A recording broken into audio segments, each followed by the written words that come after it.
ਸੂਹੇ ਬੁੱਲਾ ਵਾਲੀਏ ਛੱਡਦਾ ਨੀ ਹੱਥ ਤੇਰਾ, ਤੇਰਾ ਸੀ ਤੇਰਾ ਹਾਂ ਤੇਰਾ ਬਣ ਕੇ ਮੈਂ ਰਹੂੰਗਾ। ਰੂਹ ਤੇ ਸਰੀਰ ਦੀ ਵੀ ਤੂੰ ਹੀ ਹੱਕਦਾਰ ਐ, ਭੁੱਲ ਕੇ ਕਿਸੇ ਦਾ ਕਦੇ ਨਾਮ ਵੀ ਨਾ ਲਊਂਗਾ। ਭਾਈ ਕਿੰਨੇ ਦਾ ਗਲਾਸ? 10 का जी। 10 ਦਾ? हाँ जी। ਸਾਡੇ ਪਿੰਡ ਤਾਂ 10 ਦੇ 2 ਗਲਾਸ ਆ ਜਾਂਦੇ ਆ। पूरा तो 10 का ही लगेगा जी, फिर पंडित जी का पी लो जी। वैसे ज्यादा नहीं हो गया? ਸਾਦਾ ਹੋ ਗਿਆ। हाँ। ਏਦਾਂ ਕਰੋ, ਇੱਕ ਗਲਾਸ ਨਾ 2 ਜਗ੍ਹਾ ਕਰ ਦਿਓ। ठीक है जी।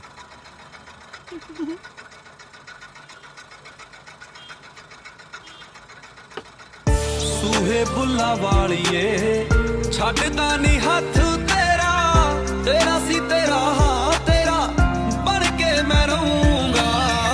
ਸੂਹੇ ਬੁੱਲਾ ਵਾਲੀਏ